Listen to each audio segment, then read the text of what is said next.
following presentation of Money's Crazy Mind has been pre-recorded for your entertainment. And now, let's enter the asylum. This past year has been amazing for Money's Crazy Mind, and I'm so happy for everybody that helped Money's Crazy Mind get to where it got in 2022. But for those of you that may not know, you can find Money's Crazy Mind's audio replay on all of these premium podcasting services. Anchor by Spotify, Google Podcasts, Pocket Casts, Castbox, Amazon Music, Radio Public, and of course, Spotify. There's also an exclusive post-show audio wrap-up that I do every Friday night that will be available on all of those major podcasting services at 10:15 p.m.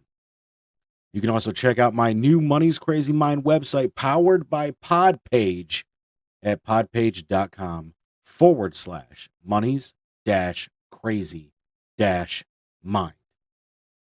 And obviously, don't miss Money's Crazy Mind, 8 p.m. every Friday night, streaming live on Redline Radio on all of the major streaming services that you see below.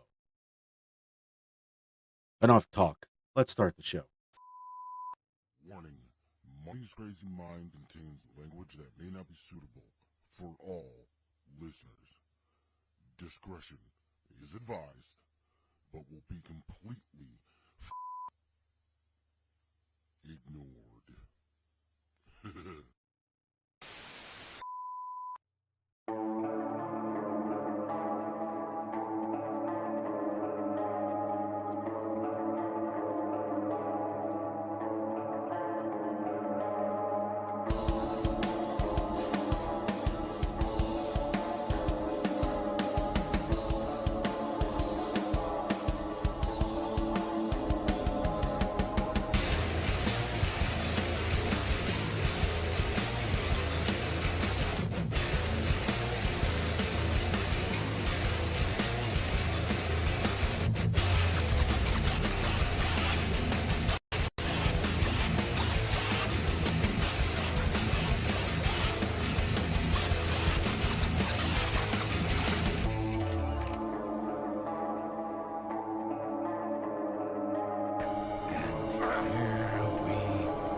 Uh-oh.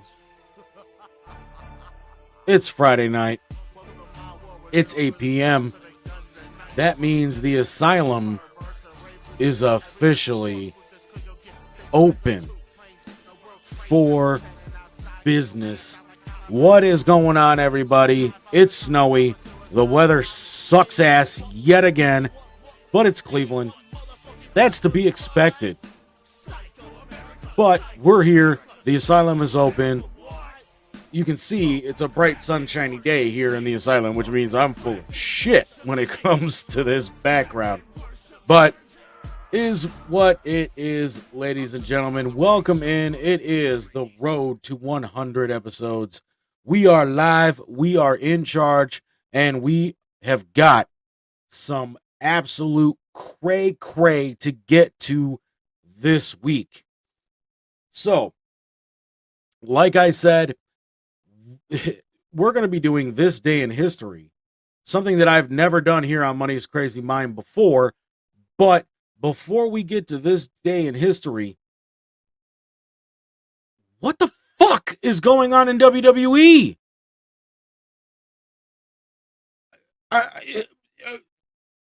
Vince is gone. Vince is back. Stephanie's gone now. What? Okay. So in case you've been living under a rock, Vince McMahon last year got busted by the Federal Trade Commission doing hush money for quite a few individuals. I mean, let's just say what it is. There's a total of 4 women that Vince is told to have given hush money to the tune of $19 million for keeping sexual assault allegations quiet. Now, I haven't finished the whole thing yet, but if you guys have seen the documentary that Vice TV put out called The 9 Lives of Vince McMahon, this is not the first time we've heard about something like this. Back in the early 80s, when Vince is trying to get WrestleMania off the ground, a female referee came clean. It was years after the whole thing happened because she wanted to wait until her parents were no longer here to discuss the situation. But she came out and stated that if she wanted a $1 million or multi-million dollar deal with the WWE to be a referee, she would have to perform certain sexual acts on Vince McMahon. Some of the ones that she mentioned in this nationally televised interview, I'll preface it with that, stated that she had to perform oral sex on Vince, and that he forced her to do other sexual acts by ripping her pants off and things like that. And then obviously offered her a contract, but she wasn't with WWE much longer after this situation happened. Now, obviously, back then, they weren't called WWE, they were WWF, but the Panda people got pissed off and forced Vince to change the name of the company, even though WWF existed before the Panda people that had the same initials. Neither here nor there. Get the F out was years ago, so we don't even need to discuss that. It has nothing to do with the conversation that we're having. But, so hearing that story and then hearing about this that came out a few months ago, but it was last year, I'm not surprised. Plus, several WWE female wrestlers stated that they too had affairs with Vince McMahon. And I want to say that, we all saw the storyline back in 2002, 2003 with Trish Stratus, that Trish was one of the females named. Stacy Keibler, I believe, was another one, and, so on and so forth. But one of the women that recently was involved in this hush money case actually worked at the WWE corporate offices in Stamford, Connecticut. So Vince was forced to resign as the chairman of the board and CEO of WWE. The board then voted in Vince's own flesh and blood, who used to be a VP for the company but was on a leave of absence due to her husband's health and also her children getting older, Stephanie McMahon. So Stephanie became co-CEO along with another WWE employee by the name of Nick Khan. Is there a relationship to Tony Khan, the man who owns AEW? I don't know, but the Khan family is very large, and obviously Tony Khan does have play in wrestling. He used to own part of the Jacksonville Jags, sold his part of the Jags so that he could start AEW, and there's that. So now Stephanie takes over. She obviously needs help. Triple H, Paul Levesque, which is his real name, is also under a leave of absence because he has had some major health problems, namely with his heart. We talked about that on a previous episode of Money's Crazy Mind, so we're not going to get into that. But she brings Hunter back in. I'm going to switch between kayfabe and real name here. Kayfabe is the fake story that WWE, or wrestling, I should say, has. Triple H, Hunter Hearst Helmsley, is Paul Levesque's wrestling character. If you don't know that, welcome to the 20th century. He's only been wrestling for 30 years, maybe even more than that. Anywho, brings him in. Now he's the chief content officer, which means he's in charge of creative, character development, so on and so forth. A lot of the wrestlers that Vince fired, Bray Wyatt, Braun Strowman, Johnny Gargano, Tommaso Ciampa, just to name a few, are all brought back to WWE. The product starts getting better. The ratings are going up. Things are happening great for the WWE. For the first time, and I want to say 2 years, maybe even longer than that, I'm watching consistently again. The product is watchable to me again. Before this, when Vince was in charge, the product was very hard to watch. And I was tuning in to AEW a lot more than I was WWE. So now you have Stephanie and Hunter in charge. I wish I had a picture of her and Hunter, but I don't. And things are getting better. And then earlier this week, it's announced that something major is happening in WWE. All of a sudden, Vince is going for a power play to put himself back in power in WWE. A few board members are released. A few board members are brought back that were there when Vince was in power. Vince still has 80% control over WWE. He's still the majority shareholder. He uses that to vote out 3 people, vote 3 people back in, and then in a unanimous decision, Vince is reinstated as the chairman of the board and CEO. Well, not CEO, but chairman of the board of WWE. There is now a class action lawsuit that has been filed not only against Vince McMahon, but against the WWE, stating that what Vince did is illegal in the state of Delaware. So now there is this lawsuit in place, not only against WWE, but against Vince, as I said.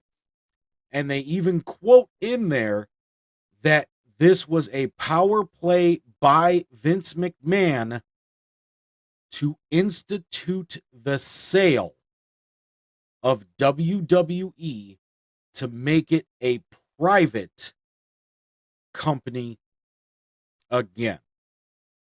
Now, that lawsuit was filed, I want to say 2 days after Vince was put back into power, but something else happened before that lawsuit gets filed.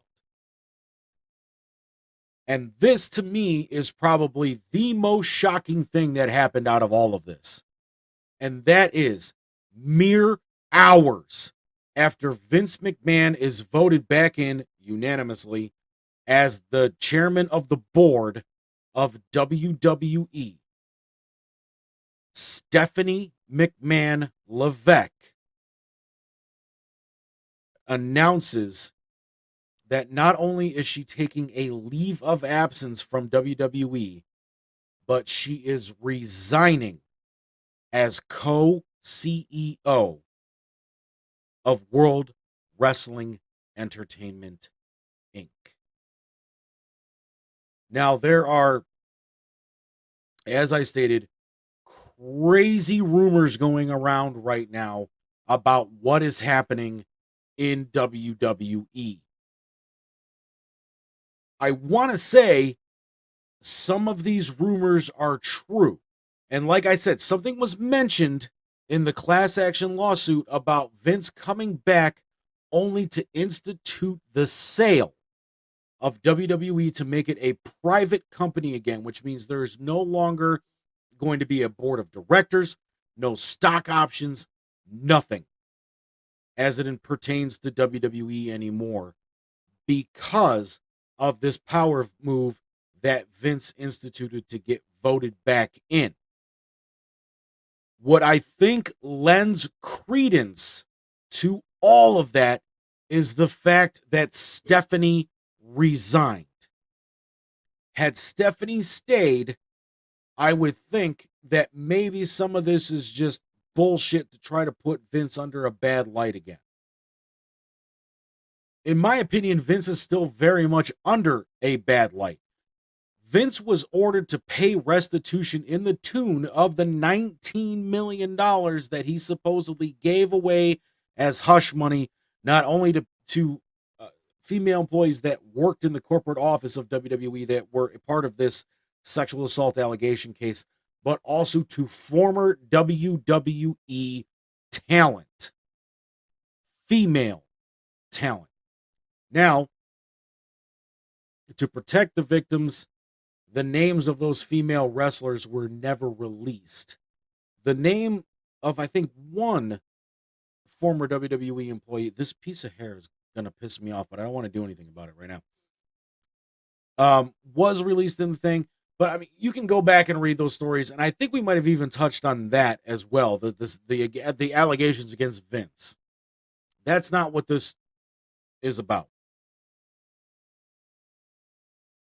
Not only do I think Steph resigning lend credence to the fact that the sale of WWE is going to be imminent, it might also lead to who the front runner is that Vince is thinking of selling to.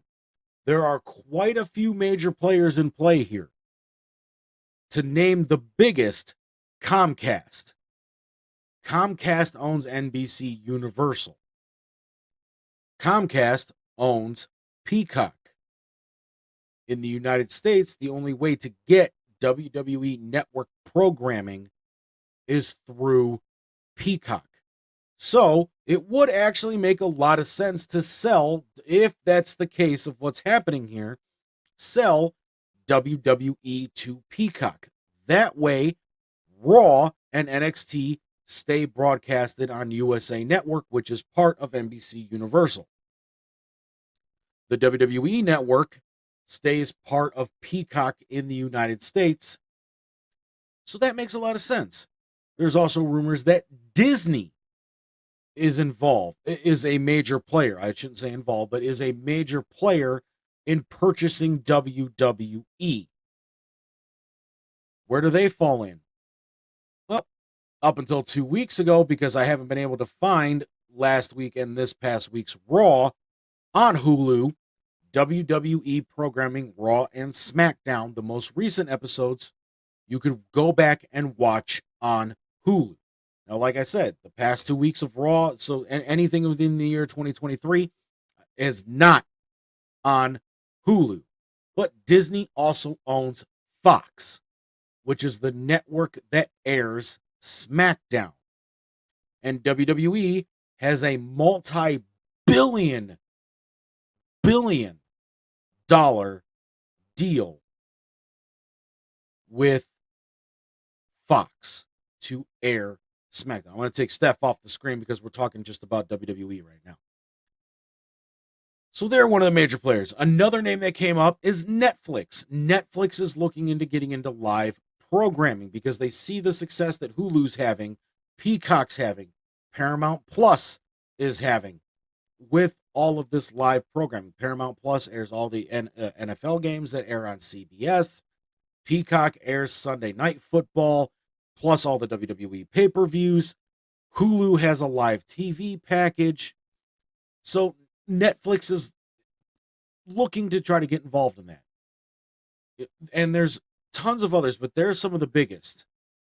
But the one that keeps coming up the most is the one that scares me the most.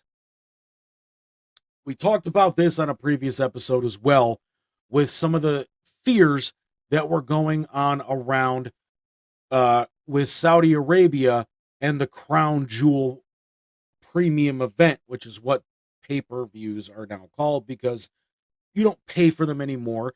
You know, you watch them on the WWE Network and or Peacock, depending on which part of the world you're in. There was the threat of war that was going to happen in the Kingdom of Saudi Arabia around the time that Crown Jewel was supposed to take place. There were a lot of stories going around that WWE was thinking about possibly moving the event to the Performance Center in Orlando.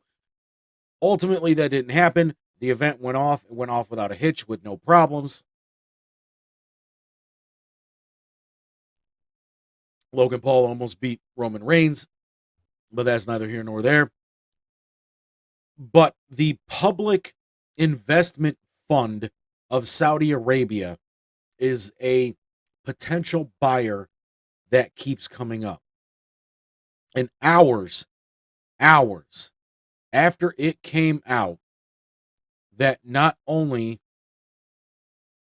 the news of Vince returning to WWE, but Stephanie leaving WWE, did all of a sudden these rumors of a potential sale to the Public Investment Fund of Saudi Arabia start popping up like wildfire all over the internet. Now, I will say this.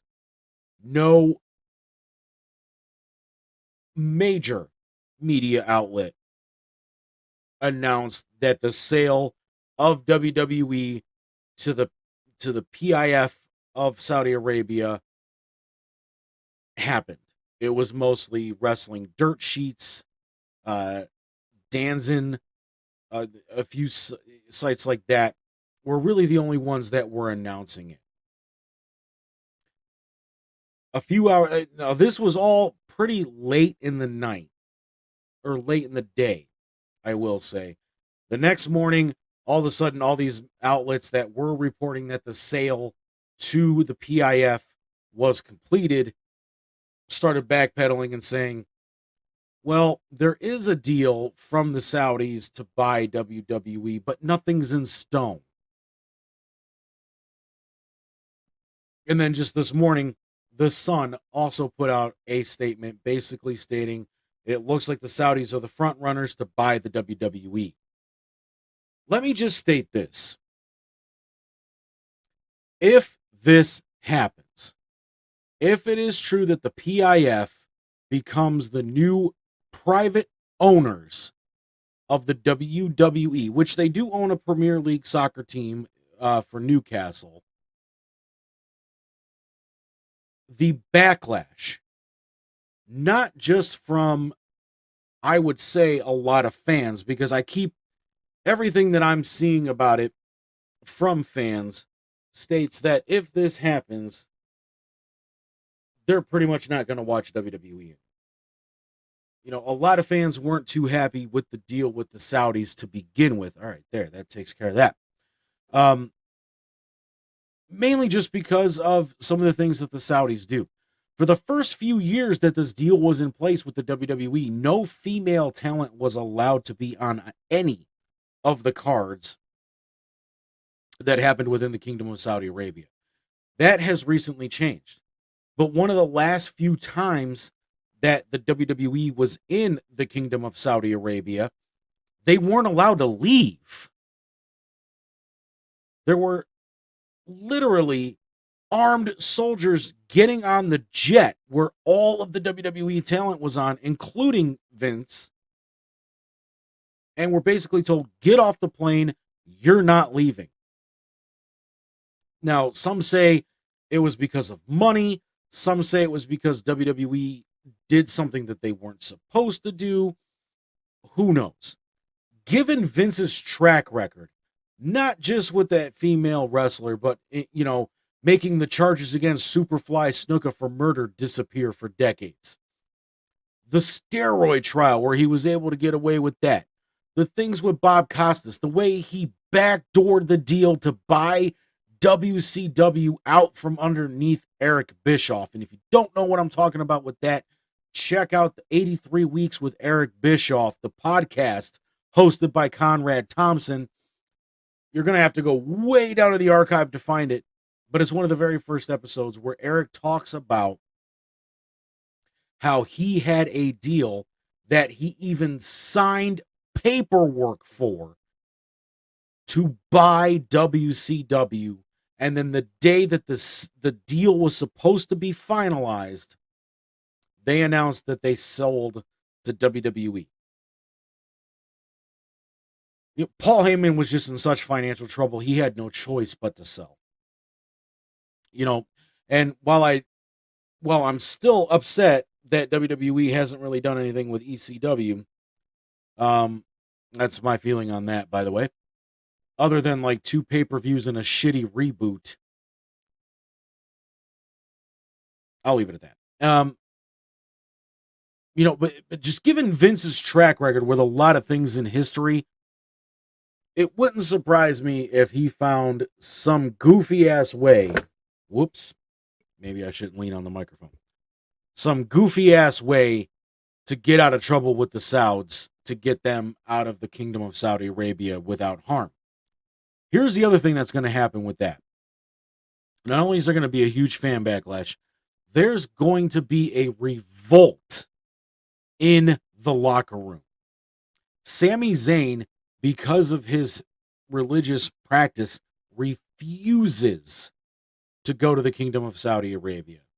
There are other superstars who have expressed deep disdain for wanting anything to do with the Kingdom of Saudi Arabia.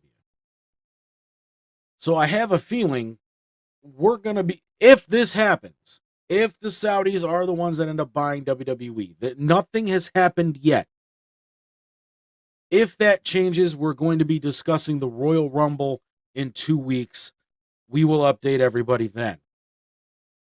But if this happens, I can just imagine the number of people that are going to be like, I want out of my contract, and I want out of my contract right the fuck now.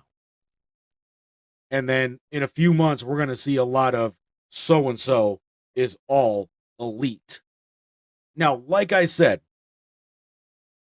there's a lot of moving parts in this, but the one thing that lends credence to the fact that Vince only returned to sell the WWE and to sell it to the PIF of Saudi Arabia is the fact that Vince's own daughter resigned. And there's a lot of rumor that Triple H is not too far behind her. So this situation is just going to continue to get crazier and crazier. And it's going to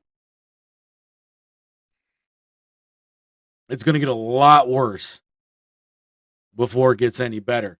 So that's all that's all I have to say about the cray-cray going on in the WWE, but it is not good. That's all I got to say about it. It is not good to see everything that is going on in WWE. And it sucks because, I've been a wrestling fan for a very long time. And for me, it was always a great escape. But with, crappy booking, crappy storylines and things like that coming out of Vince, and now all of this other turmoil going on, I guess I'm all elite. Not that I haven't really been anyway, because there's a lot more people in AEW that I enjoy watching than there have been in WWE in recent years. I'll leave it at that. But that's just kind of how I feel about that whole thing. All right. So moving on from the cray-cray that is the WWE, I wanted to do something a little bit different this week with the show.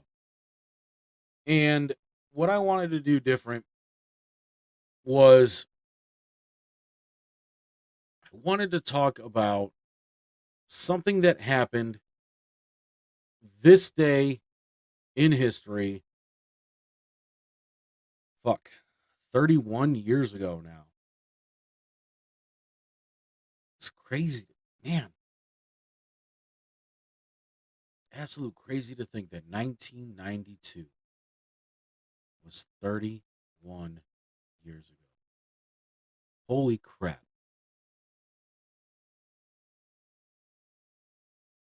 I gotta take that in for a second. 1992 was 31 years ago. Wow. Wow. All right. Now that the initial shock is wearing off, on this day in history, January 13th, 1992, Jeffrey Dahmer appears in court for the very first time for his arraignment and pleads not guilty by reason of insanity. Now, we're not going to get deep into the crimes of Jeffrey Dahmer. We all know that story. Thank you, Netflix. Plus, Dahmer's kind of been a big talking point for 32 motherfucking years. Dude was arrested in 1991. The trial started in 1992, as I just stated, because he pled not guilty. So that's what we're going to focus on. We're going to focus on Dahmer's capture, his arrest, and everything that happened after that. We'll get into the trial, how he was convicted, things like that. But I wanted to do this because I thought it was so cool that here we have,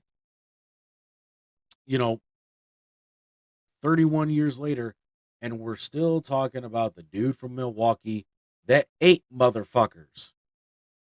Him. And the crazy part about it, the guy is from fucking Ohio. Moved to Milwaukee. I want to say he was from Dayton.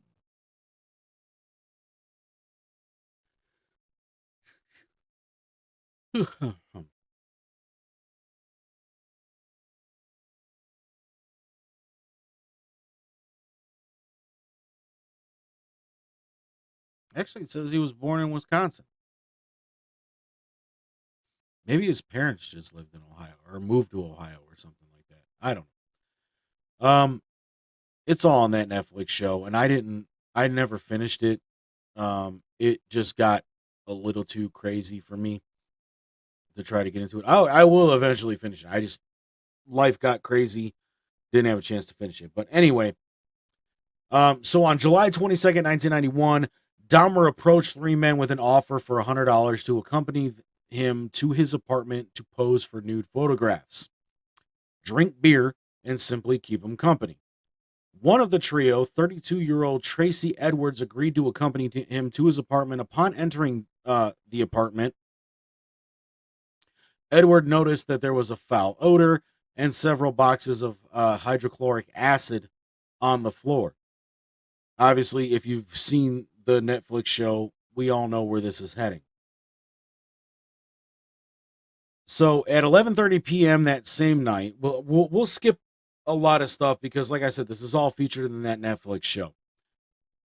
Edwards flagged down two Milwaukee police officers at the corner of North 25th Street. The officers noticed that Edward had a handcuff attached to his wrist, whereupon he explained to the officers that a freak had placed the handcuffs upon him and asked if the police could remove them. When the officer's handcuff key failed to fit the brand of handcuffs, Edwards agreed to accompany the officers to the apartment where Edwards stated he had spent the previous 5 hours before escaping. When the officers and Edward arrived at apartment 213, Dahmer invited the trio inside and acknowledged that he had placed the handcuffs upon Edward, although he offered no explanation as to why he had done it. At this point, Edwards divulged to the officers that Dahmer had also brandished a large knife upon him and that this had happened in the bedroom. Dahmer made no comment to the revelation, indicating to one of the officers that the key to the handcuffs was in his bedside dresser. As Mueller entered the bedroom, Dahmer attempted to pass Mueller to retrieve the key himself. whereupon the second officer present, Ralph, informed him to back off. In the bedroom, the officer noticed that a large knife was beneath the bed. He saw an open drawer, which, upon further inspection, contained scores of Polaroid pictures, many of which were human bodies in various stages of dismemberment. The officer also noted the odor, or the decor, indicated they had been taken in the same apartment in which they were standing. The officer walked into the living room to show them to his partner, uttering the words, "These are for real." When Dahmer saw that Mueller was holding several of his Polaroids, he fought with the officer in an effort to resist arrest. The officers quickly overpowered him, cuffed his hands behind his back, and called a second squad car for backup. At that point, Mueller opened the refrigerator to reveal the freshly severed head of an African-American male on the bottom shelf. As Dahmer lay pinned on the floor beneath Ralph, he turned his head toward the officers and muttered the words, "For what I did, I should be dead." A more detailed search of the apartment conducted by the Milwaukee Police's Criminal Investigation Bureau revealed a total of 4 severed heads in Dahmer's kitchen. A total of 7 skulls, some painted, some bleached, were found in Dahmer's bedroom inside a closet. Investigators discovered collected blood drippings upon a tray at the bottom of Dahmer's refrigerator, plus 2 human hearts. A portion of an arm muscle, each wrapped inside plastic bags upon the shelves, and then in Dahmer's freezer, investigators discovered an entire torso plus a bag of human organs and flesh stuck to the ice at the bottom.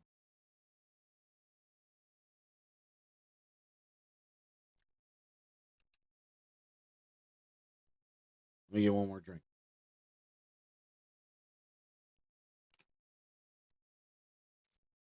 Elsewhere in apartment 213, investigators discovered 2 entire skeletons, a pair of severed hands, 2 severed and preserved penises, a mummified scalp, and in the 57-gallon drum, 3 further dismembered torsos dissolving in the acid solution. A total of 74 Polaroid pictures detailing the dismemberment of Dahmer's victims were found. In reference to the recovery of body parts and artifacts at 924 North 25th Street, the chief medical examiner later stated, "It was more like dismantling someone's museum than an actual crime scene." All right. At this point, Dahmer's in custody. It's quite apparent that everybody was severed in this apartment. Now, if you watched the Netflix show Dahmer, or if you've seen any of the many multitude of documentaries done about Dahmer and things like that, we know that obviously this is a very sick individual.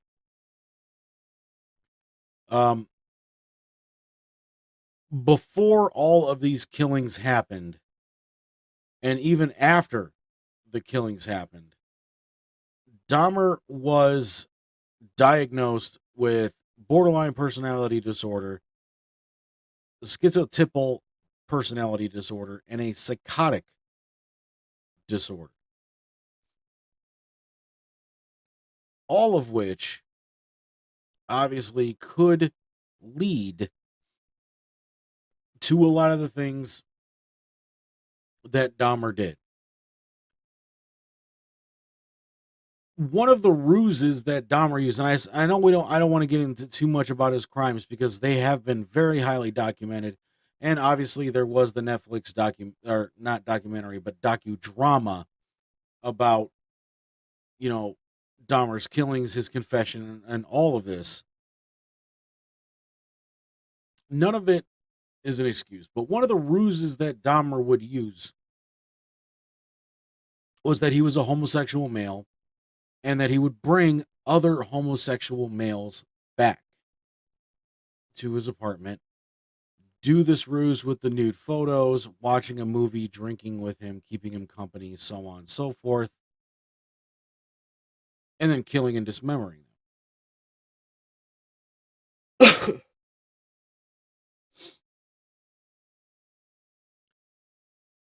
All Either one of those disorders could cause this kind of behavior.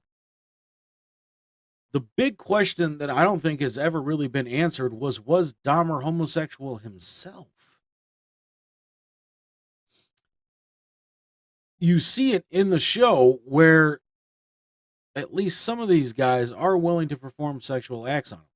Now, whether Dahmer actually participated in any of these acts remains to be determined, and we'll get into that here in a little bit.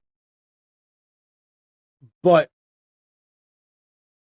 a lot of this up to this point reminds me a little bit of John Wayne Gacy. And if you remember, there was another show that used to be here on Redline Radio, Crossing the Mic, which hopefully those guys might be returning soon, where we did a crossover about John Wayne Gacy. And we talked about the fact that Gacy also was engaging in some level of homosexual actions with his victims. So the next day, in the early hours, Dahmer was questioned by Detective Patrick Kennedy as to the murders he had committed and the evidence found at his apartment. Over the following 2 weeks, Kennedy and later Detective Dennis Murphy conducted numerous interviews with Dahmer, which, when combined, totaled over 60 hours. Dahmer waived his right to have an attorney present throughout questionings, adding he wished to confess all as he had created the horror, and only makes sense I do everything to put an end to it. He readily admitted to having murdered 16 young men in Wisconsin since 1987, with one further victim, Stephen Hicks, killed in Ohio in 1978. Most of Dahmer's victims had been rendered unconscious prior to their murder, although some had died as a result of having acid or boiling water injected into their brain. As he has no memory of the killing of his second victim, Stephen Toomey,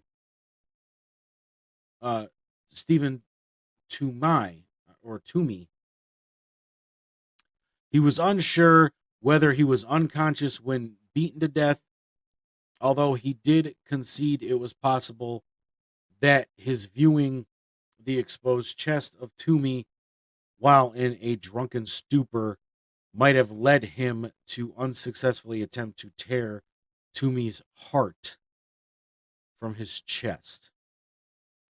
Almost all of the murders Dahmer committed after moving into the Oxford apartment had involved a ritual of posing the victim's body in suggestive positions, typically with the chest thrust outward prior to dismemberment.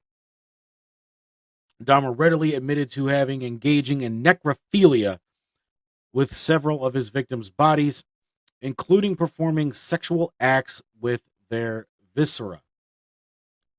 As he dismembered their bodies in his bathtub, having noted that much of the blood pooled inside his victim's chest after death.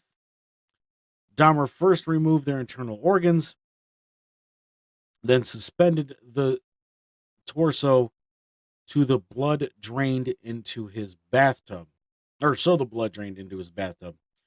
before dicing any organs he did not wish to retain and paring the flesh from the body.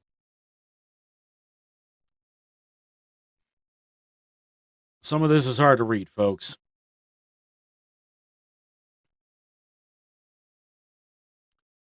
The bones he wished to dispose of were pulverized or acidified with soil axe, and bleach solutions used to aid in the preservation of the skeletons and skulls he wished to keep. Dahmer confessed to having consumed the hearts, liver, biceps, and portions of thigh of 3 victims he had killed in the apartment, and to have retained the flesh and organs of other victims for intended consumption. As I stated during Halloween, Hannibal Lecter was partially inspired by this crazy sumbitch.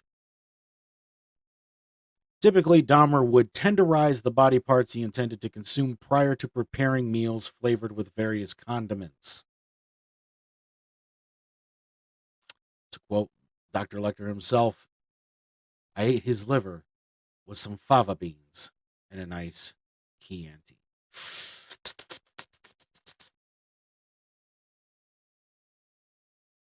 Fly back to school now, Starling. Referencing his reasons for consuming his victims, Dahmer stated that he had initially consumed portions of his victims due to curiosity, before adding, I suppose in an odd way, it made me feel they were even more a permanent part of me.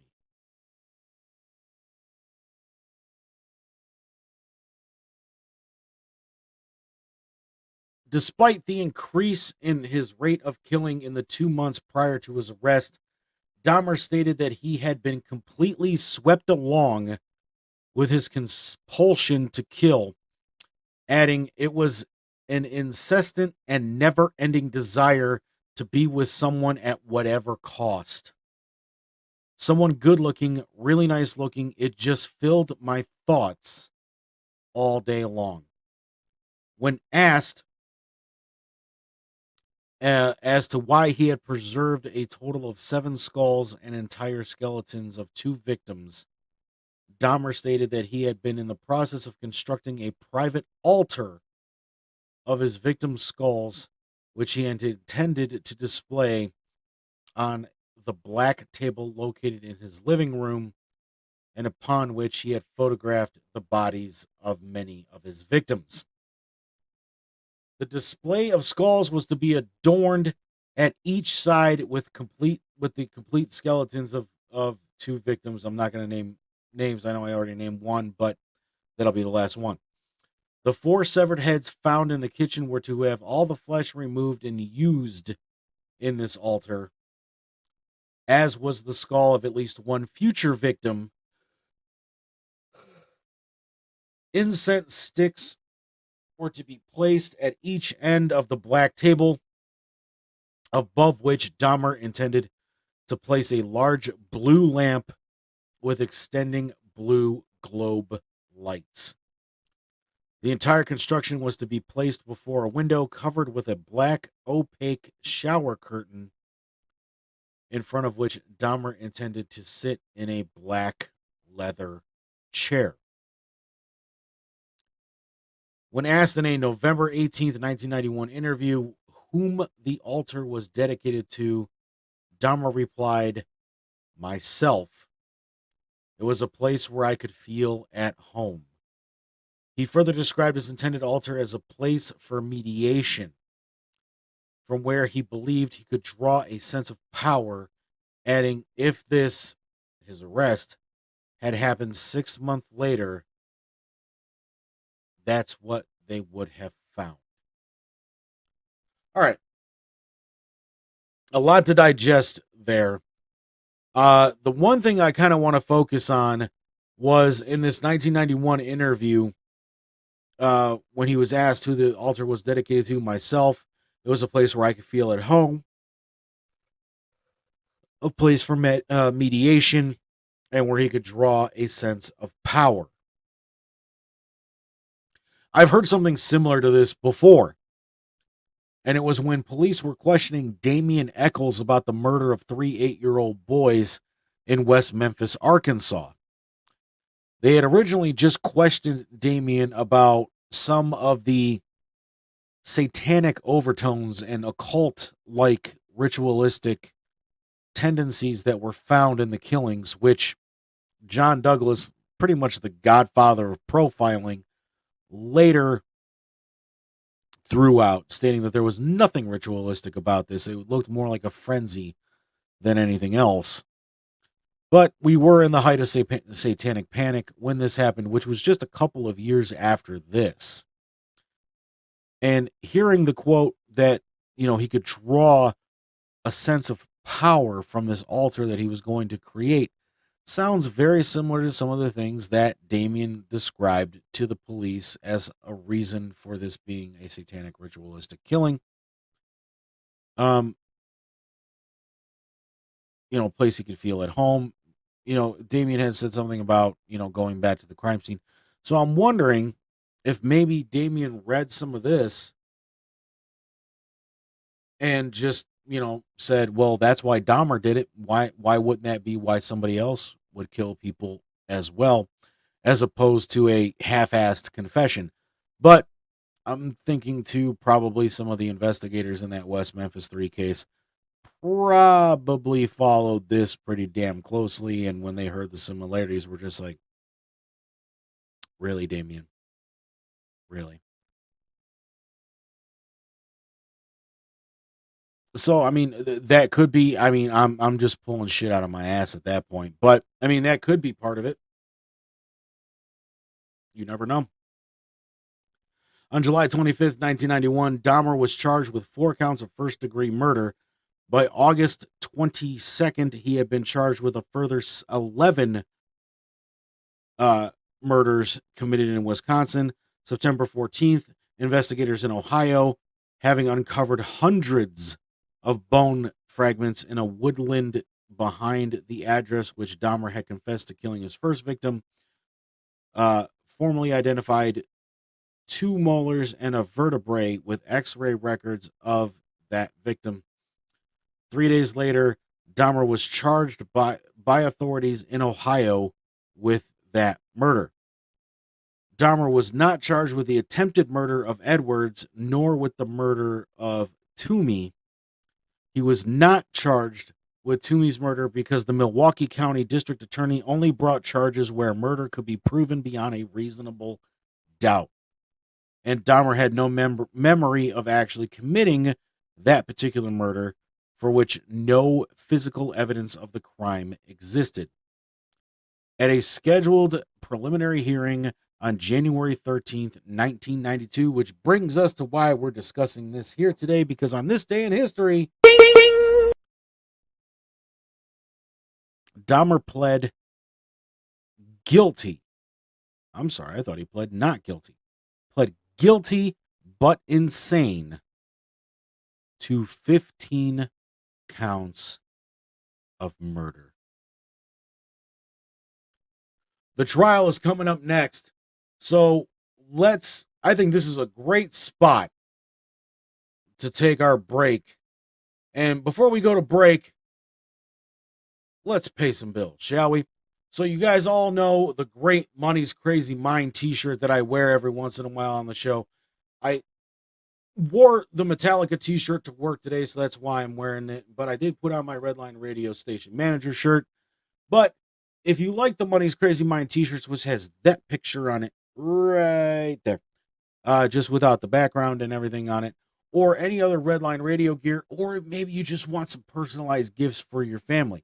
You've seen that black cup that I use on Steel City Renegades that has my name etched into it and the Redline logo on the front.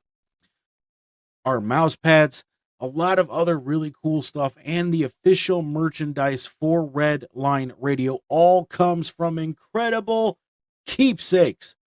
Mike and Diane do a great job. Keychains, cups, mouse pads, binders, t-shirts, you name it, incredible keepsakes can make it. You can reach them today at 440-242-9648, or you can go to their website, incrediblekeepsakes.com. And as Diane always says, cherished moments are made to last forever.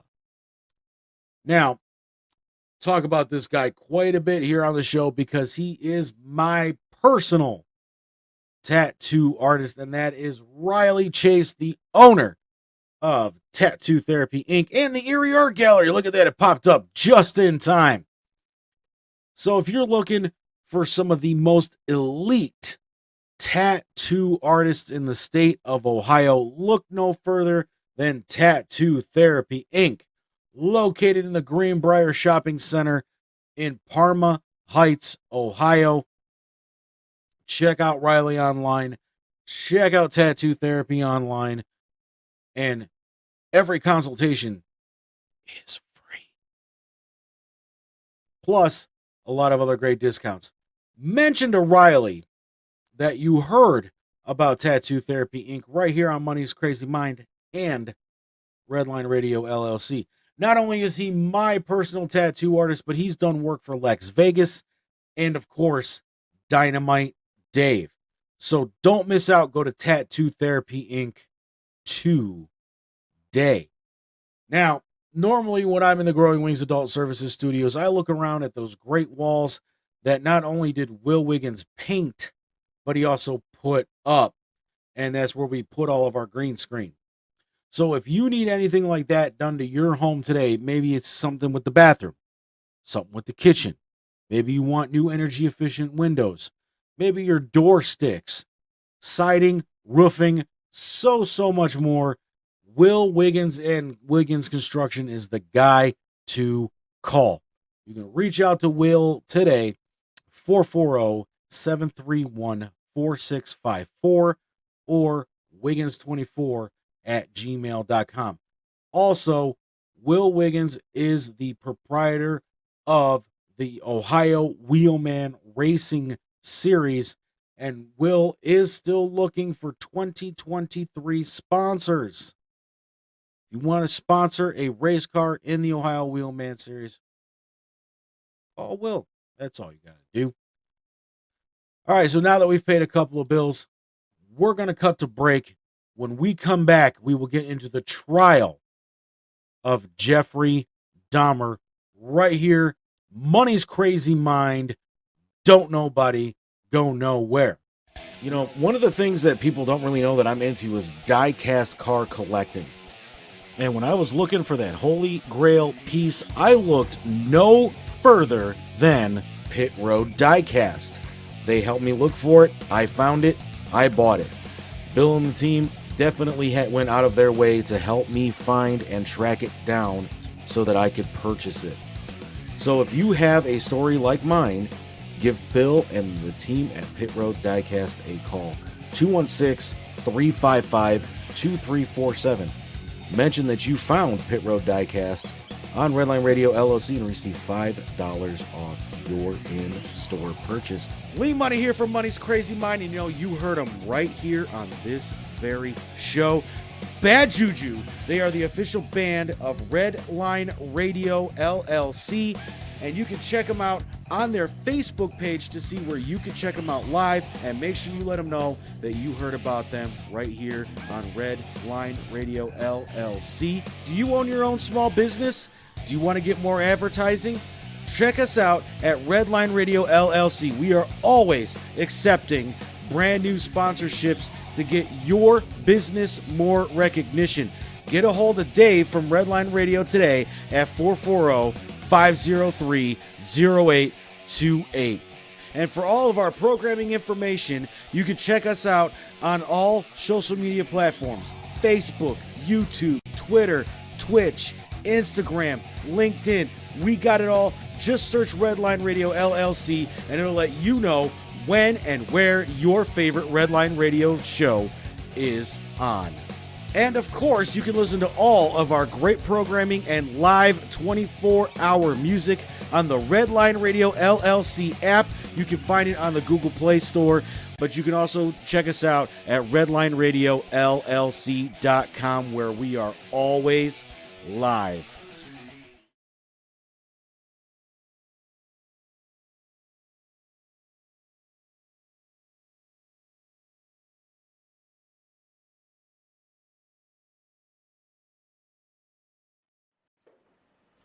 Oh, wow.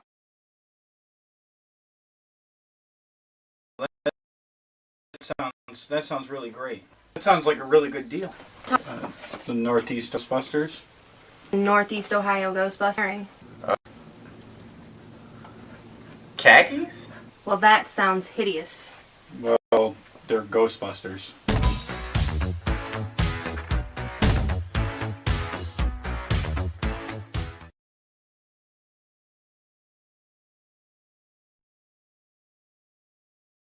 All right. We are back live, back. Well, we're not live, but we're back. Kind of like the Ghostbusters were in Ghostbusters 2. Shout out to my boys in the Northeast Ohio Ghostbusters for giving us that little video there that we play each and every week here on Money's Crazy Mind. The Northeast Ohio Ghostbusters are actually currently booking events for the 2023 year. If you're interested at having Ghostbusters at your event, you can email us at neoghost. Actually, let me get the exact email address here because we recently updated it. So give me just 20 seconds here. Northeast Ohio GBs at gmail.com. One of our courteous and efficient staff are on call 24 hours a day, and we'll get back to you to let you know if we will be available to do your event or not. All right. With that out of the way, we do birthday parties, parades, we do Comic-Cons, we do all kinds of stuff. Just tell us about your event, and we'll let you know if and when we can be there. So before we get into Dahmer's trial here, I want to talk a little bit about the plea that Dahmer made.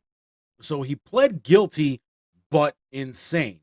So this is basically the same thing as the insanity defense, or pleading insanity. So the insanity defense refers to a defense that the defendant can plead in a criminal trial. In an insanity defense, the defendant admits the action but asserts a lack of culpability based on mental illness. The insanity defense is classified as an excuse defense rather than a justification defense. Now, there is and this is all coming from the Cornell Law School. There is a difference between insanity and diminished capacity.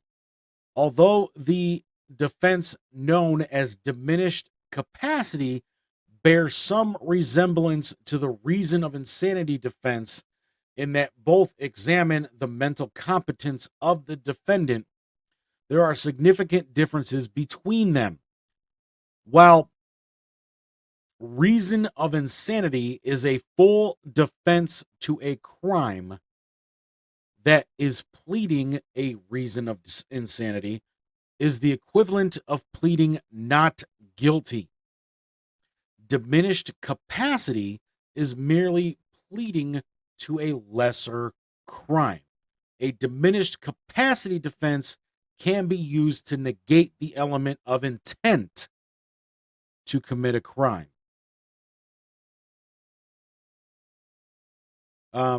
So I'm going to skip over one of the most recent uses of the insanity defense, but we're going to talk a little bit about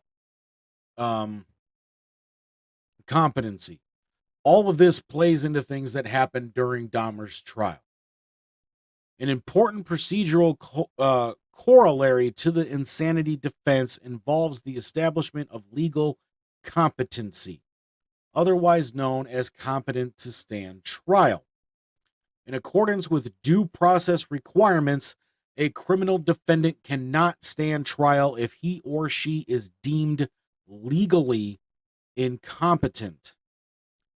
As articulated by the Supreme Court in Adusky, a defendant is incompetent if he or she is incapable of rationally communicating with his or her attorney or rationally comprehending the nature of the proceedings against him or her. A defendant may move at any time for a hearing to determine competency, which involves the submission of supporting evidence and some form of a psychological evaluation. The threshold for establishing competency is also identified notoriously low. So long as a defendant is deemed incompetent, the insanity defense becomes moot, and as the defendant cannot stand trial.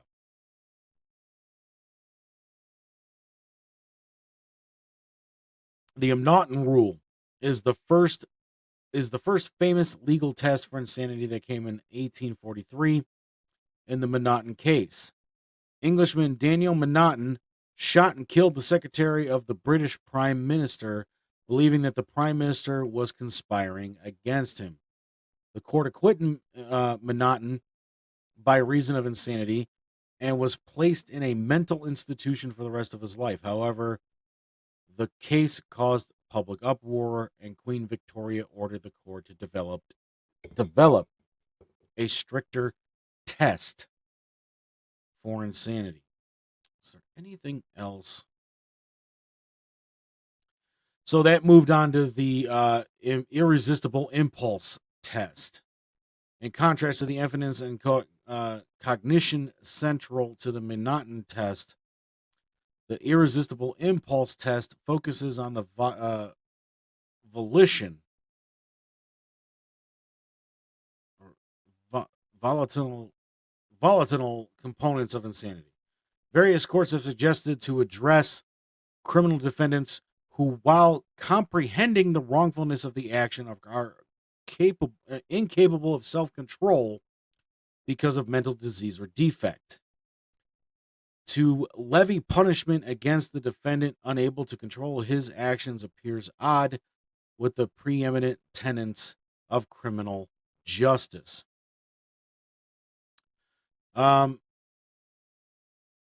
So there's a bunch of other rulings here, but that, I think, is probably going to be the most prominent, is that little piece of ruling right there that we read. So let's jump into Dahmer's trial here.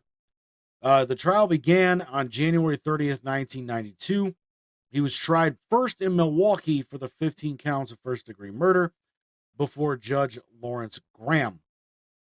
Since he pled guilty on January 13th, to the charges brought against him, Dahmer waived his right to a trial to establish guilt as defined under Wisconsin law. Attorneys at Dahmer's trial debated whether he suffered from a mental or personality disorder, leading to that insanity rule that we just talked about. And the prosecution claimed that any disorders did not deprive Dahmer of the ability to appreciate the criminality of his conduct, to deprive him of the ability to resist his impulses. The defense argued that Dahmer did suffer from a mental disease and was driven by obsessions and impulses he was unable to control. I agree with both sides here, and here's why. Talking about his little altar there, that it was a place where he could feel at home, a place for him to meditate, where he can get a sense of power, and that if his arrest had happened 6 months later, that's what they would have found. But the fact that Dahmer used or kept trophies and things like that as well also kind of leads to the fact that his conduct didn't necessarily deprive him of the fact to resist his impulses. He could have stopped at any time. But you get up to 17, 18 victims. After a while, and I'm going to quote Tom Harris here from the book Red Dragon, it makes him feel like a god. And probably in this case, the devil, since everything was going to be black when it came to the altar.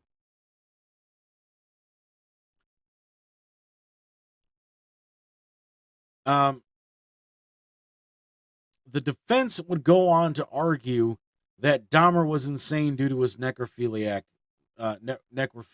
drive, his compulsion to have sexual encounters with corpses. They brought in an expert, Fred Berlin, that testified that Dahmer was unable to conform to his conduct at the time that he committed his crimes due to his paraphilia, or more specifically, necrophilia. Judith Baker, a professor of psychiatry and psychology, was the second expert witness for the defense. Excuse me. She diagnosed Dahmer as a necrophiliac, although she added that Dahmer had informed her that he preferred comatose sexual partners to deceased ones 75% of the time. So basically what he's stating in that is that he'd rather Bill Cosby these victims rather than just having sex with their dead bodies 75% of the time. The final defense expert to testify was forensic psychologist Carl Wallstrom, who diagnosed Dahmer with necrophilia, borderline personality disorder, schizotypal personality disorder, alcohol dependent, and psycho, because he has a psychotic disorder. February 8th, Fred Fostel testified on behalf of the prosecution. Fostel testified to his belief that Dahmer was without mental disease or defect at the time he committed the murders. He described Dahmer as a calculating and cunning individual, able to differentiate between right and wrong, with the ability to control his actions, and to whose lust overpowered his morals. Although Fostel did state his belief that Dahmer was a paraphiliac, his conclusion that Dahmer was not a sadist. The second and final witnesses to appear for the prosecution, forensic psychiatrist Park Dietz, began his testimony on the 12th of February, and Dietz testified that he did not believe Dahmer had any form of mental disease or defect at the time that he committed the crimes, saying that Dahmer went to great lengths to be alone with his victim and to have no witnesses. Well, no shit. You don't want people to witness you dismembering a body and then dumping it in acid to... Stupid explanation right there. I will say that. Also explained that there was ample evidence that Dahmer prepared in advance for each murder, therefore his crimes were not impulsive. That I do agree with. Although Dietz did concede that any acquisition of paraphilia was not a matter of personal choice, he stated his belief that Dahmer's habit of becoming intoxicated prior to committing each of the murders was significant. If he had an impulse to kill or a compulsion to kill, he wouldn't have had to drink alcohol to overcome it. He only has to drink alcohol to overcome to become that he is inhibited against killing. So two court-appointed mental health professionals testifying independently of either the prosecution or defense, where forensic psychiatrist George Palermo, and clinical psychologist Samuel Friedman. Palermo stated that the murders were the result of a pent-up aggression within himself. He killed those men because he wanted to kill the source of his homosexual attraction to them. In killing them, he killed what he hated in himself. That I also agree with. Like we mentioned, was he actually homosexual or wasn't he?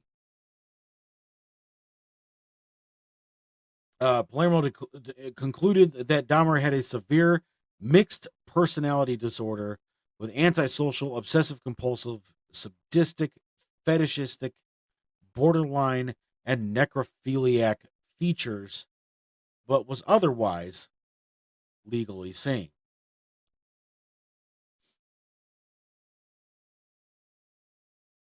Friedman testified that it was a longing for companionship that caused Dahmer to kill, and testified that Dahmer was not psychotic. He described Dahmer as amiable, pleasant to be with, courteous, with a sense of humor, conventionally handsome,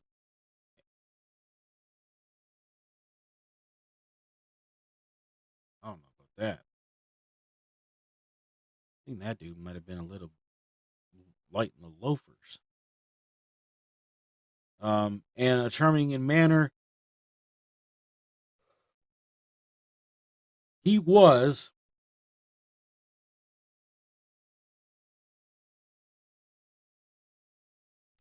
and still is a bright young man. He diagnosed Dahmer with a personality disorder not otherwise specified, featuring borderline obsessive compulsive and sadistic traits. So, as we read above, because he pled guilty, he was unable to have a trial with a jury of his peers. So in that case, things move very quickly.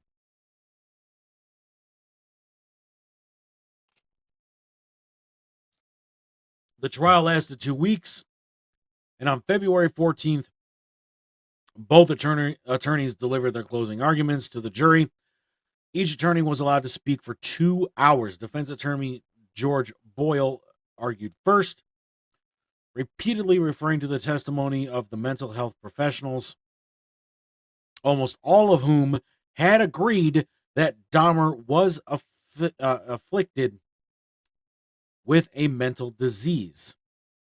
Boyle argued that Dahmer's compulsive killings had been the result of a sickness he discovered, not chose.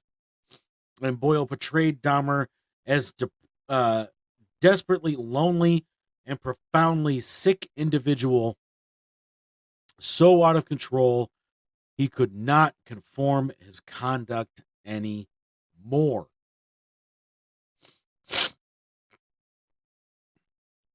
Be right back. I need to clear my nose out. Let's try this again, shall we? All right, so following the defense counsel's 75-minute closing argument, Michael McCann delivered his closing argument for the prosecution, describing Dahmer as sane, in full control of his actions, and who simply strove to avoid detection. I don't know about that. The whole fucking apartment building stank of dead bodies because of Dahmer's apartment. He described Dahmer as a calculating individual who killed to control his victims and retained their bodies merely to afford himself a prolonged period of sexual pleasure. That I do agree with. McCann argued that by pleading guilty but insane to the charges, Dahmer was seeking to escape responsibility for his crimes. Yes and no. I do think that the mental disorders that Dahmer has did lead to a lot of his decision to start killing. Do I think it is the automatic catch-all for all of it? No. Just like I don't concede to the notion that it was strictly CTE that led Chris Benoit to murder his wife and son. Given some of the evidence that we saw in that case, the Bibles left with both bodies, the search history on the computer where he's looking at how to resurrect a dead child. Obviously, we're talking about Benoit here, not Dahmer, just for a sec. And all of those things, it all sounded like he knew exactly what he was trying to do. He also looked up how to kill himself without it hurting. So he wanted no pain, but yet he didn't care that Nancy and Daniel received pain. Coward's way out, in my opinion. So on February 15th, the court reconvened to hear the verdict. Dahmer was ruled to be sane and not suffering from a mental disorder at the time of each of the 15 murders for which he was tried. Although in each count, 2 of the 12 jurors signified their dissent, formal sentencing was postponed until the 17th. And then on that date, Dahmer's attorney announced his client wished to address the court. Dahmer then approached a lectern and read from a statement prepared by himself and his defense as he faces the judge. In the statement, Dahmer emphasized that he has never desired freedom following his arrest.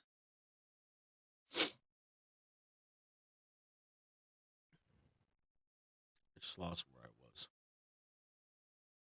And that, frankly, he wished for his own.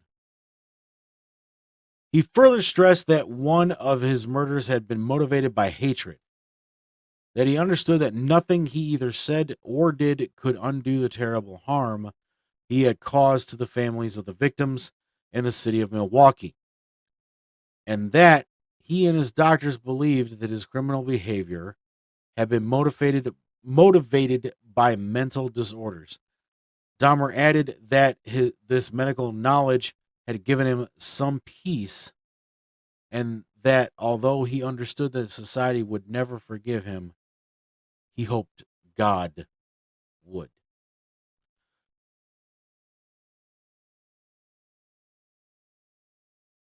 Let's dissect that.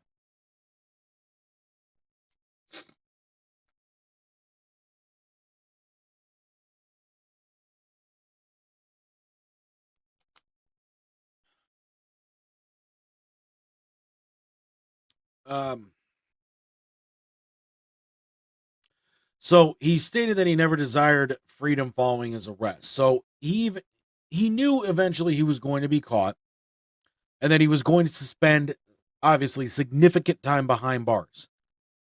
That, to me, is an admittance of guilt. So he's admitting that he did something wrong and that he knew that eventually he would be caught and that whatever his sentence was, he would live it out. So that does show some level of being clear-headed when he committed these crimes. But he does state that his doctors are working with him because of his mental disorders. So quite frankly, there's even still this battle in his own mind as to whether or not he knew what he was doing or he didn't. If you've ever seen the movie Split or the follow-up Glass, the character in that movie suffers from a multiple personality disorder. So we questioned whether or not Dahmer was actually homosexual or not. I think that even though he does have a multiple personality disorder and he also has some level of schizophrenia, he knew exactly what each personality, if there were multiple personalities. I'm not one to judge somebody that has been diagnosed with this. But you can question whether or not the person knew what the other person or people were doing. And when I say that, I mean the different personalities. And I definitely think that he was going in and out of different personalities at the time he was killing people. And here's why I say that. Because you hear not just Dahmer say it, but some of the doctors that interviewed Dahmer and things like that stated that he was not covering up, because he obviously wanted the altar to himself. But you also heard Edwards testify to the fact that Dahmer would be one way 1 second and then would change and become a completely different person. There's something to think of with that. There's Dahmer at trial.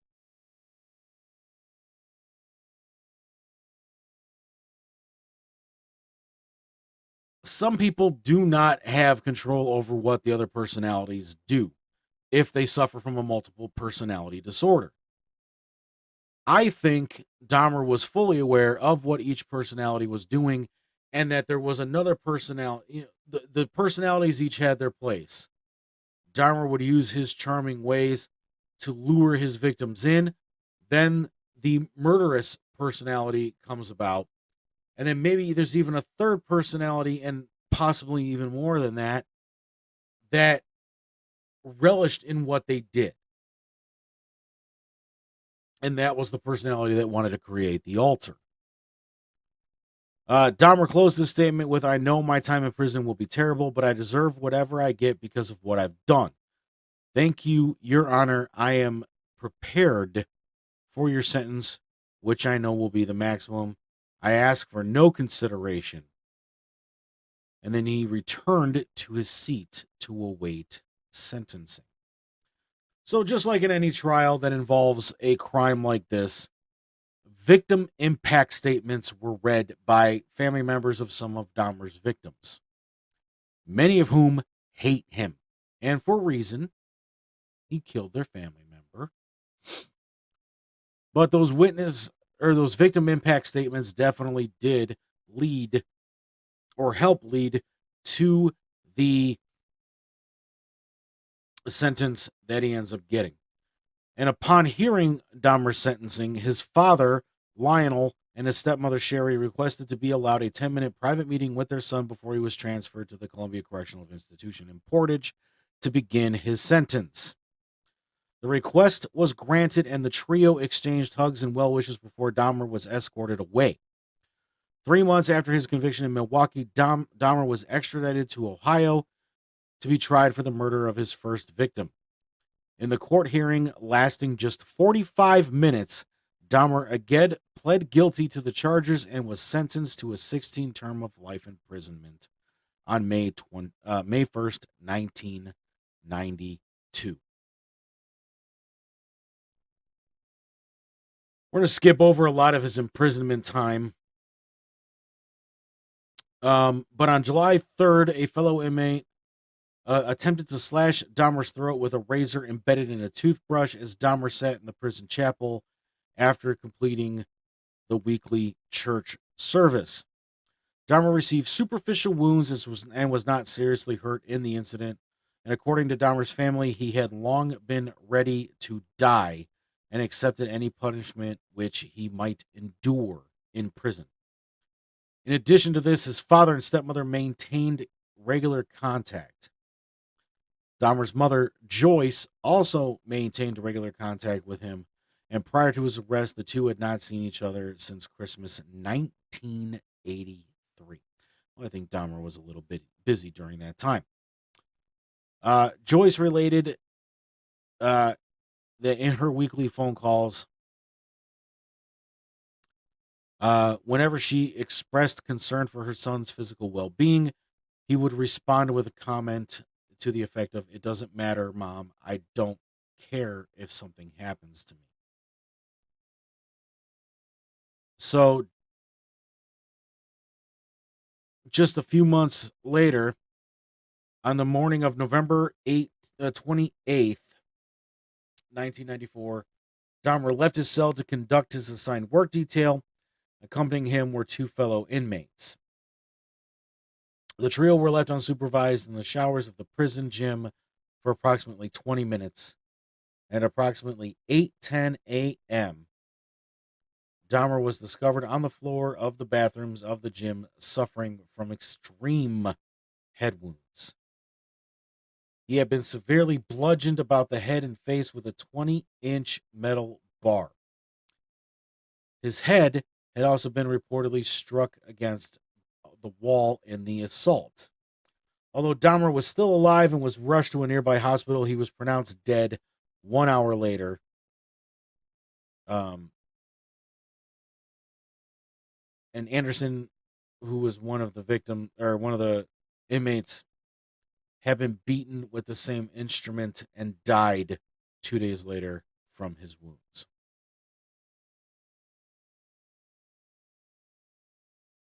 On August 5th, 1991, as the nature and scale of Dahmer's crimes initially came to light, a vigil was held to celebrate and heal the Milwaukee community. And was attended by more than 400 people. Present at the vigil were community leaders, gay rights activists, and family members of several of Dahmer's victims. Organizers stated the purpose of the vigil was to enable Milwaukeeans to share their feelings of pain and anger over what happened.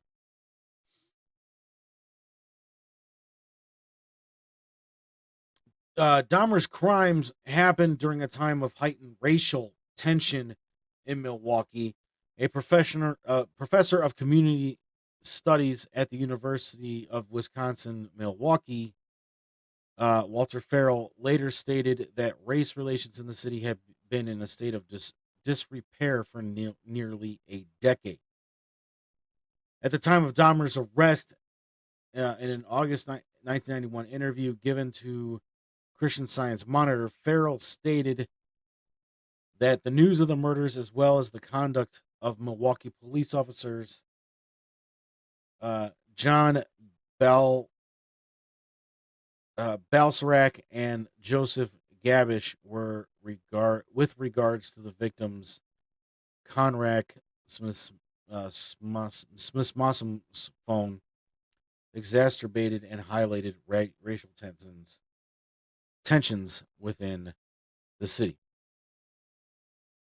Milwaukee's gay scene was generally underground and transient in nature at the time of Dahmer's murders, with many sexually active gay men using aliases. Many in the city's gay community were nervous of the intentions of others after the extent of Dahmer's murders became known. I am getting very tired. The Oxford apartment at 924 North 25th Street, where Dahmer had killed 12 of his victims, was demolished in November of 92. The site is now a vacant lot. Alternate plans to convert the site into either a memorial garden, playground, or just to reconstruct new housing have failed to materialize. All right, we're going to end it there with that. But Jeffrey Dahmer, man, crazy dude. But since it is the anniversary of the day that he pled guilty by way of insanity, wanted to talk about that here. We're going to do a shortened episode of Money's Crazy Mind, but we are on the countdown to 100 episodes. The 100th episode's coming up right after Valentine's Day this year. And we got something really cool planned. I don't want to give away any details about it just yet. Stay tuned to all the audio places where you can get Money's Crazy Mind to know when and where the 100th episode and what it's about will be launched. So, as always, there's a lot of great programming here on Redline Radio. And we got a new show starting tomorrow, 10 a.m. to noon, unscripted, hosted by Dynamite Dave and Adam Wissinger, star of the show. Will be live on Facebook, Twitter, Twitch, and then at Redline Media Group, LLC. Just look for that little microphone dude right there. On YouTube.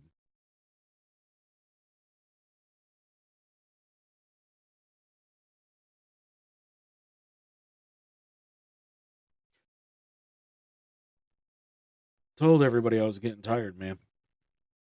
All right. So that's tomorrow morning. Tomorrow evening, you've got Cocktails and Comedy with Jen from 8:30 to 9:30. And then immediately following that, you have TMI, Too Much Information. On Sunday, the Renegades give you their season finale, their breakdown of the 2022-2023 season, and what to look forward to in 2023. We will be airing that at a special time, noon to 2 p.m. And that's about it for Sunday. Monday, you got Just Therapy with comedian Sean Boyd. Tuesday, you have Timbuk Tuesdays from 6 to 8. Gary Winter spinning all the hits from the 50s, 60s, and 70s over on RedlineRadioLLC.com. Give the man a listen. He is fucking phenomenal. Wednesday, you got Talking About Balls from 7 to 9. She Vibes, 8:30 to 9:30. And then on February 1st, from 4 to 6 p.m., Rob J is back at Red Line Radio LLC. And he is bringing Cleveland's finest back with him. That starts February 1st. Thursdays, you got That Guy Dub from 3 to 4. Money's Crazy Soundtrack is taking a little bit of a vacation right now. We'll be back February 1st, giving you the original cast recording for the musical Rent in its entirety on Redline Radio, limited commercial interruption. Again, that's February 1st from 5 to 7 p.m. Then the Lex Vegas show takes over 7 to 8 p.m. And then, of course, Club Pizzle 8:30 to 9:30. Friday, the Grapevine returns. It returned today, and then it will be back next week, 6 to 8 p.m. And then, of course, Money's Crazy Mind, 8 to 10. All right, everybody, thanks for checking out Money's Crazy Mind this week. Like I said, we're going to end it a little bit early this week. I'm exhausted. I'm working a new job where I'm working nights, and shit's killing me, man. Like, I'm getting a little bit too old for this stuff, and oofa, it's taking a toll on the body. So until next week, where we discuss an unsolved true crime story, The Mystery of Mile Marker 45, and I have all of the case details and documents to go over with each and every single one of you next week, right here in the Asylum, Money's Crazy Mind. Until next week, everybody, have a week. And just in case you forgot, you can find Money's Crazy Mind audio replay on all these premium podcast services: Anchor, Google Podcasts, Pocket Cast, Castbox, Amazon Music, Radio Public, and Spotify. Check out my webpage, powered by Podpage, podpage.com/Money's Crazy Mind. Of course, next week's episode will be on Twitch, YouTube, Twitter, and Facebook. Until then, everybody, so long. Money's Crazy Mind is a proud Redline Media Group and nameless, faceless production. That's all, folks.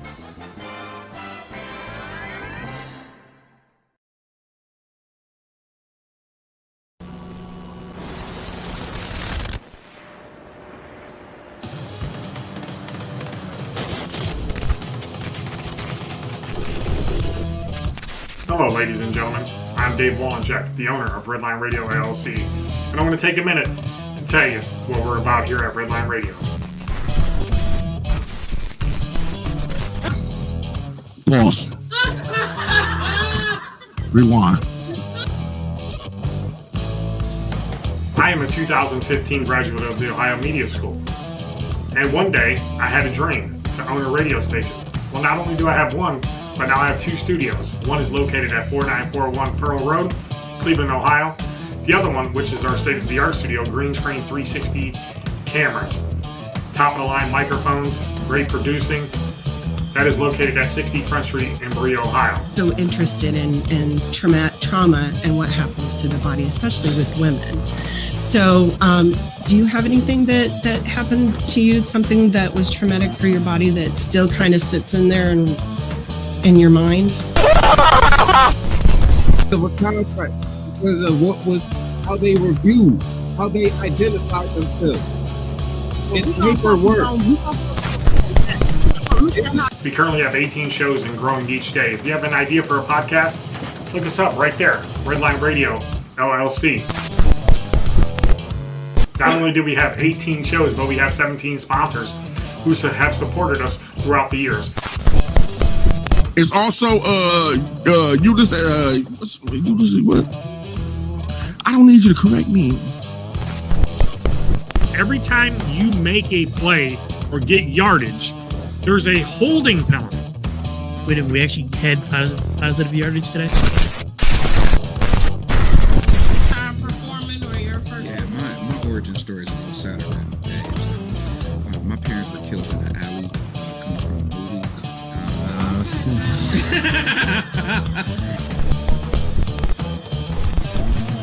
Rob for this piece of monkey trash. So, why is this movie ranked the... Getting ready to say, y'all can take it up with me. My inbox is open. Facebook, Don Peterson. Instagram, Don Pizzle 216. Inbox me, DM me. Y'all have an issue with what I'm getting ready to say. The show, and I'm your host, Lex Vegas, a.k.a. Smarty McFly, a.k.a. Peter Popoff, a.k.a. King Petty, a.k.a. Smarty Belly the Don, a.k.a. the notorious Lex.V, a.k.a. Dick the Bruiser, You know, so if you're having them adult parties, you want to hit up your favorite snack dealer, you can contact her. You can contact AC, and that's at 216-800-3881. IG, your favorite snack dealer, _DM for orders. Was a fucking weird one, to say the least. Started off with a Christian McCaffrey trade, though. Yeah, I didn't see that coming.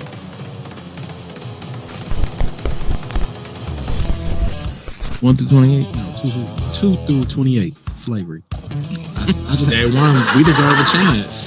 Facts. 2 through 28? Slavery.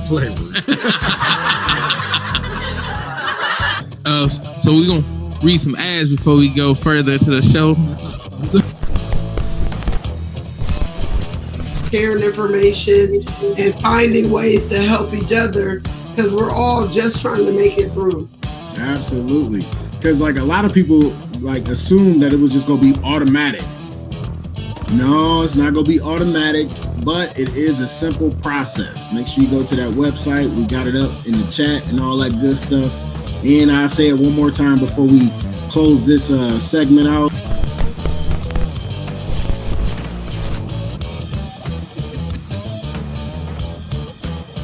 Have you ever faked it? At times, yes. I think we all have. I had to fake it a lot here lately whenever I was all last year. Oh shit. Came up for me as I was actually scrolling on TikTok. I want everybody to see how I saw it, so y'all know tell me if I'm tripping or not, because I don't know. But anyway, so I'm on TikTok. I'm scrolling